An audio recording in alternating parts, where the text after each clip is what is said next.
हमल ठहर जाने के बाद उसको गिराना बहुत बड़ा जुर्म है। आय अल्लाह, जिस तरह इसने मेरे टुकड़े टुकड़े करके मुझे नेकी और नमाज और रोजे रखने का पढ़ने का मौका भी नहीं आने दिया और उससे पहले मार डाला। आय अल्लाह, आज तू मेरी माँ को भी जहन्नम के अंदर फेंक दे। वो छोटा सा मासूम बच्चा कयामत के दिन उसको भी अल्लाह रब्बुल आलमीन इंसाफ देगा। आज इस बच्चे को भी इंसाफ मिलेगा, कयामत का दिन है। वो एक छोटा सा बच्चा जो माँ के पेट में पल रहा है, अल्ट्रासाउंड पे चेक कराने के बाद पता चला कि ये लड़की है और 2 महीने का 3 महीने का वो हमल एबॉर्शन करके गिरा दिया गया, या कॉलेज में पढ़ने वाले लड़के और लड़कियों से कोई गलती हो गई और हमल ठहर गया। माँ बाप को पता ना चले, समाज को पता ना चले, किसी हॉस्पिटल में जाकर एबॉर्शन करा दिया। हमल ठहर जाने के बाद, चाहे वो जायज़ हो या नाजायज़, हमल ठहर जाने के बाद उसको गिराना बहुत बड़ा जुर्म है, जुर्म अजीम है। याद रखिएगा, इस कमज़ोर मासूम सी जान को जो तुमने पेट के अंदर मार डाला, एबॉर्शन करा के ख़त्म कर दिया, आज इस बच्चे को भी इंसाफ मिलेगा, क़यामत का दिन है। ये बच्चे को अल्लाह रब्बुल आलमीन ज़बान देगा, हाथ देगा, पैर देगा, नाक देगा, कान देगा, और क़यामत के दिन ये छोटा सा बच्चा जिसको माँ के पेट में मार दिया गया, चाहे वो 15 दिन का हो, 1 महीने का हो, 1 हफ्ते का हो, 10 दिन का हो, 5 दिन का हो, हमल ठहर जाने के बाद आपने उस बच्चे को एबॉर्शन करा दिया, गिरा दिया, इसकात कर दिया, क़यामत के दिन अल्लाह रब्बुल आलमीन इस बच्चे को ज़िंदगी देगा और ये बच्चा अपने माँ की पिस्तान से लटका हुआ आएगा। जा यौमल क़यामह व मुअल्लकुम बैन सदिया, ये बच्चा क़यामत के दिन अपने माँ की दोनों पिस्तानों से लटका हुआ आएगा। अल्लाह रब्बुल आलमीन इस बच्चे से कहेगा, क्या तुम भी कुछ चाहते हो? तुम्हारा भी कोई मसला है, तुम्हारा भी कोई क्वेश्चन है? वो बच्चा अपने माँ की पिस्तान छोड़ेगा, यकूल, और अल्लाह से शिकायत करेगा, हाज़ी उम्मी क़तलतनी, अल्लाह ये मेरी माँ है जिसने दुनिया में मुझे मार डाला था, अल्लाह ये मेरी माँ है जिसने दुनिया में मुझे कत्ल कर दिया था, अल्लाह ये मेरी माँ है जिसने दुनिया में मुझे मार डाला था। आय अल्लाह, ये मुझे अपने पेट में जगह न दे सकी, आय अल्लाह दुनिया में वजूद में आने से पहले इसने मुझे ख़त्म कर दिया।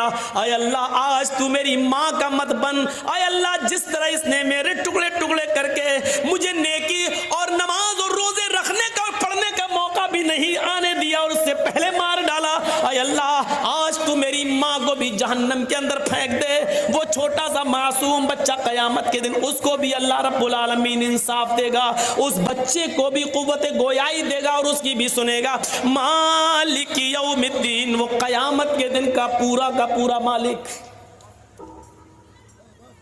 जोड़ दिया कुरान की इस आयत ने। बहुत आसानी के साथ हम लोग जाते नमाज में, इमाम साहब ने कहा अल्लाहु अकबर, हमने कह दिया अल्लाहु अकबर, इमाम साहब पढ़ दिए अल्हम्दुलिल्लाह रब्बिल आलमीन अर्रहमानिर रहीम मालिक यौमिद्दीन इय्याका नअबुदु व इय्याका नस्तईन, और जैसे का गैरिल मग़ज़ूबि अलैहिम वलद्दाल्लीन, हमने कह दिया आमीन। एहसास नहीं हुआ कि क्या पढ़ दिया और क्या है। कल से पूरे 2 घंटे की तकरीर में अल्हम्दुलिल्लाह रब्बिल आलमीन और अर्रहमानिर रहीम तक ही पहुंच पाया था और मालिक यौमिद्दीन तक नहीं चल पाया। आज मालिक यौमिद्दीन पर मैं आज बोल रहा हूं। तसव्वुर कीजिए कि क़यामत के दिन का पूरा मालिक होगा वो अल्लाह, सबका अदल और इंसाफ वहां मिलेगा। दुनिया में आप अपने आप को बचा सकते हैं, छिपा सकते हैं। जर्जी साहब जज हैं मालदा की कोर्ट के, और जर्जीज साहब का बेटा अगर कोई कसूर करके मुकदमा उस पर चला और वो केस जर्जीज साहब की अदालत में आया, तो जर्जीज साहब कानूनी किताबों से कोई ना कोई दांव पेच खेलकर पॉइंट निकाल कर अपने बेटे को किसी न किसी तरीके से जमानत दे देंगे, अपने बेटे के फेवर में कोई ना कोई कानून ढूंढ लेंगे। लेकिन याद कीजिए, उस दिन कोई कानून तुम्हारा नहीं चलेगा।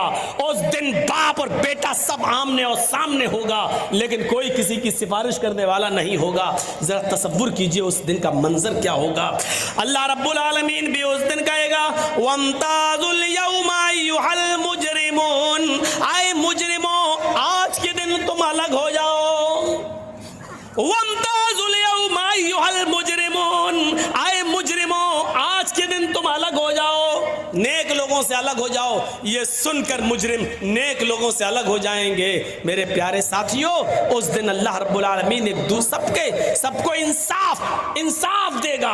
आज जर्जी साहब ने आपको डेट नहीं दी, आपने देखा कि जर्जी साहब फलां आदमी के घर में रुकते हैं, आप उनके पास गए कि भाई मुझे हमारे गांव के लिए डेट दिला दो। जर्जी साहब तो हमारा फ़ोन भी नहीं उठा रहे हैं। उस आदमी ने सोचा कि जर्जी साहब तो हमारे घर पे रुकते हैं, चलिए उन्होंने सिफारिश की, जर्जी साहब ने भी उसका एहसान है उसके ऊपर, जर्जी साहब ने फ़ौरन उसकी बात मानकर डेट दे दी। हाँ, ऐसा होता है। आज हम एक दूसरे की सिफारिशें करते हैं और एक दूसरे की सिफारिशें मानते हैं, लेकिन क़यामत के दिन बाप जहन्नम में जा रहा होगा और बेटा जन्नत में जाने का फैसला, बेटा जहन्नम में जा रहा होगा और बाप के जन्नत में जाने का फैसला। लेकिन कोई किसी के काम नहीं आएगा, कोई किसी की सिफारिश नहीं करेगा। आवाज आएगी, आए दुनिया में बेटों को बचाने वालों, आए दुनिया में अपने बेटों के लिए सिफारिशें करने वालों, आए दुनिया में अपनी औलाद के लिए बड़ी से बड़ी सिफारिशें लेकर जाने वालों, मालकुम ला तनासरून। आज तुम्हें क्या हो गया कि आज तुम एक दूसरे की मदद नहीं कर रहे हो? आज तुम्हें क्या हो गया है? आज तुम एक दूसरे के काम नहीं आ रहे हो? आज तुम्हें क्या हो गया है कि आज एक बाप जन्नत में जा रहा है और उसका बेटा जहन्नम में, लेकिन आज बाप अल्लाह से ये नहीं कह रहा है कि मेरे बेटे को जन्नत के अंदर दाखिल कर दो। आज तुम्हें क्या हो गया है? आज तुम एक दूसरे के काम क्यों नहीं आ रहे हो? आज एक दूसरे की सिफारिशें और शिफात क्यों नहीं कर रहे हो? ये मंजर होगा उस दिन का मेरे भाइयों।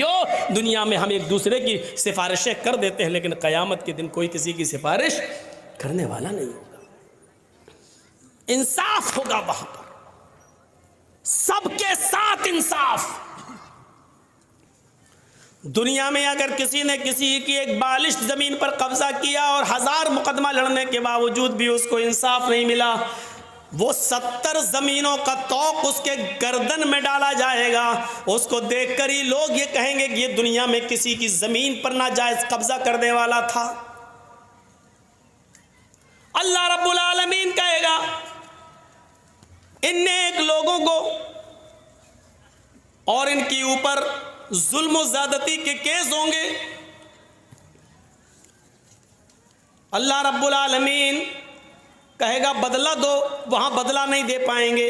फिर अल्लाह कहेगा फिर तुम अपनी नेकियां दो, ये नेकियां देंगे, लो 10 नेकी तुम ले जाओ। दूसरा आएगा मेरे साथ इसने ऐसा किया, 5 नेकी तुम ले जाओ।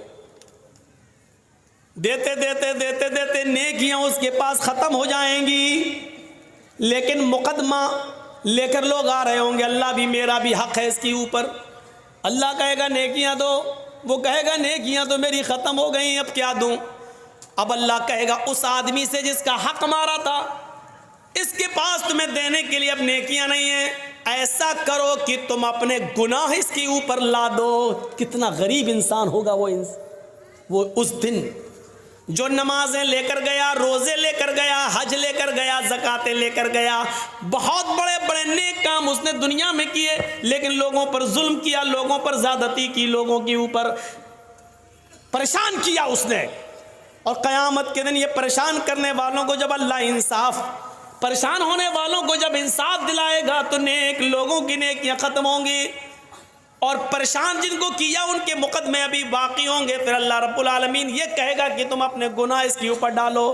गौर करो, मौलाना जर्जीस ने किसी की ज़मीन दाबी, मौलाना जर्जीस ने किसी को थप्पड़ मारा, मौलाना जर्जीस साहब ने किसी के साथ कुछ किया, किसी के साथ कुछ किया, लेकिन नमाजें 5 वक्त की पढ़ी, रोज़े पूरे महीने के रखे, हज भी किया, ज़कात भी देते रहे, खुश थे कि क़यामत के दिन हम तो जन्नत में जाएंगे। लेकिन जिनको परेशान किया वो अपना मुकदमा लेकर आएंगे।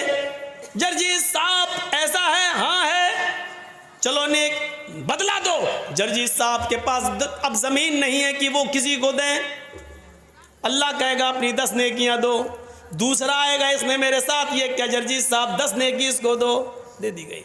तीसरा आएगा इसको दो, चौथा आएगा उसको दो। 10, 15, 20 आदमियों ने पेश किया मुकदमा, नेकी देते देते खत्म।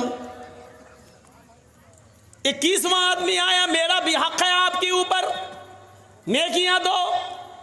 अल्लाह कहेगा जर्जीस नेकी दो, जर्जीस कहेगा अल्लाह नेकियां खत्म।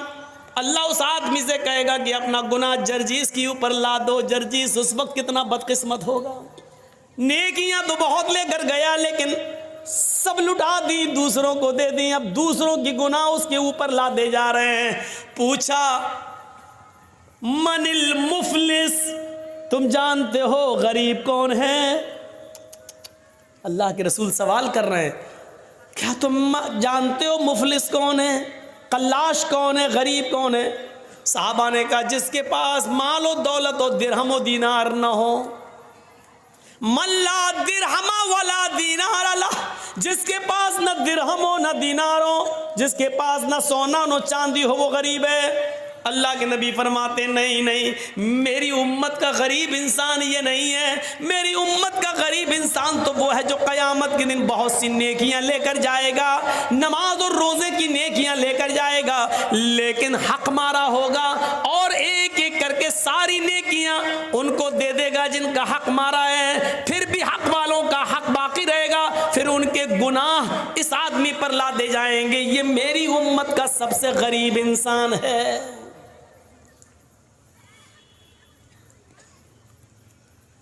तसव्वुर कीजिए आप, एक ई रिक्शा चलाने वाला आदमी, जिसको आप लोग क्या बोलते हैं, टोटो, मेहनत करता है और मेहनत करके उसने दिन भर टोटो चलाया और उसने 490 रुपए कमाए। एक मिसाल पर गौर कीजिएगा, उसने 490 रुपए कमाए। अब मार्केट में गया, कल ईद है, अब कपड़ा खरीदूंगा और सिलाऊंगा तो टाइम लगेगा। आज चांद हो गया, कल ईद है, चलो रेडीमेड पंजाबी खरीद लेता हूं। कलिया चक्के मार्केट में गया और एक रेडीमेड पंजाबी खरीदता है। उस पंजाबी की कीमत है 500 रुपए। उसके पास पैसे हैं 490 रुपए, लेकिन उसको 10 रुपए कहीं मिल गए, किसी आदमी के गिर गए थे, उसने उठा लिया और जानता है कि फलां आदमी का रुपया गिरा है, लेकिन बताया नहीं। जमीन पर गिरी हुई चीज के भी आप मालिक नहीं हैं, इतना याद रखिएगा। अगर ज़मीन पर गिरी हुई कोई चीज़ आप को दिख जाए तो शरीयत का मसला यह है कि देख लिया, गुजर जाओ, उठाना नहीं। और अगर उठा लिया तो अब आपकी जिम्मेदारी है कि 1 साल तक उस चीज़ का आप ऐलान करेंगे, अनाउंसमेंट करेंगे कि अगर किसी की कोई चीज गिर गई है तो वो हमसे राब्ता कायम करे। कितने दिनों तक? 1 साल तक।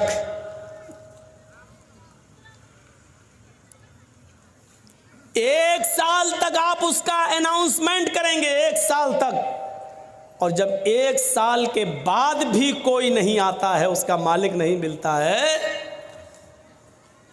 तब आप उसका 5वां हिस्सा सदका और खैरात करके बकिया चीज़ आप अपने लिए इस्तेमाल कर सकते हैं। यानी 100 रुपये मिले हैं आपको, तो पहले 1 साल तक उसका अनाउंसमेंट करो, बचेगा क्या?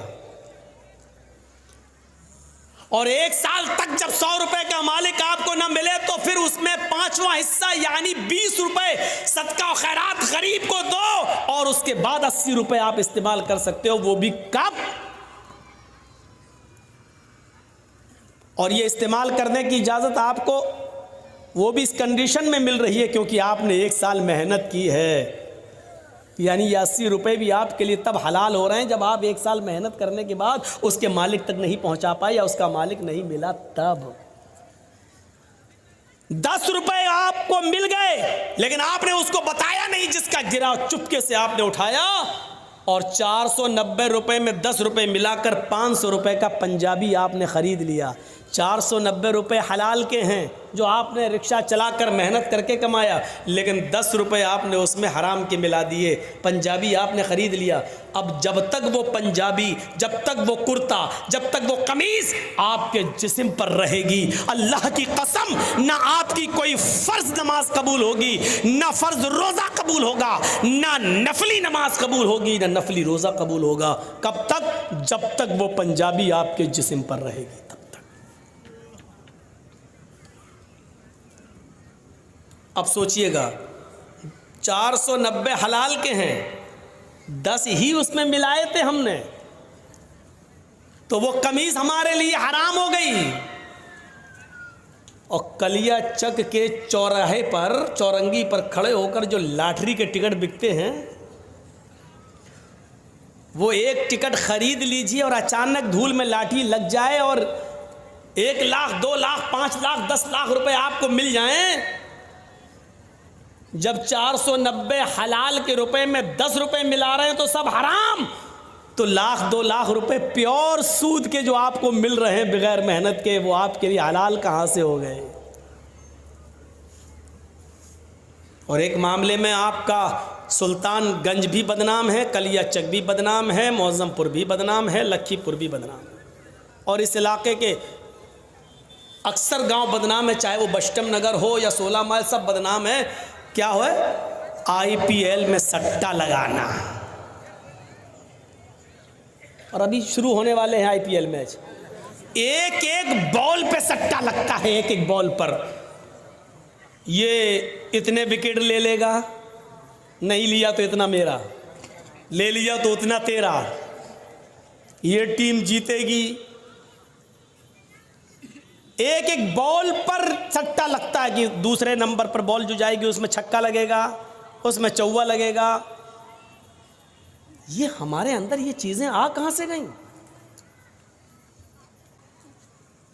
ये तो प्योर हमने लगाया 1000 रुपया, या तो इधर गया या इधर आया। लेकिन तसव्वुर कीजिए, इस्लाम ये कहता है कि अगर आपने किसी को 100 रुपये दिए बतौर कर्ज, बतौर उधार, ये कहकर दिया कि आप 100 रुपये ले लीजिए, आपको ज़रूरत है, लेकिन 1 महीने के बाद जब आप वापस करेंगे मुझे तो हम आपसे 110 रुपये लेंगे, हम आपसे 110 रुपये लेंगे। और आपने 1 महीने के बाद 110 रुपये उससे ले लिए, तो जानते हो ये 10 रुपये आपके पास जो आए हैं, और आपने जो 10 रुपये 1 महीने के बाद ज़्यादा ले लिया, आप तो सट्टे में 1000, 2000, 5000, 10,000 लगाते हो IPL के। यहाँ तो आपने किसी की मदद की है और उस मदद के ज़रिए उसने 100 रुपये में कमाया और 1 महीने के बाद 110 दे दिया। वो 10 रुपये जो आपके पास ज़्यादा आ रहे हैं, उस 10 रुपये के बारे में अल्लाह के नबी क्या फरमाते हैं, सुनिए। अपने माजा की रिवायत है, दिरहम रिबा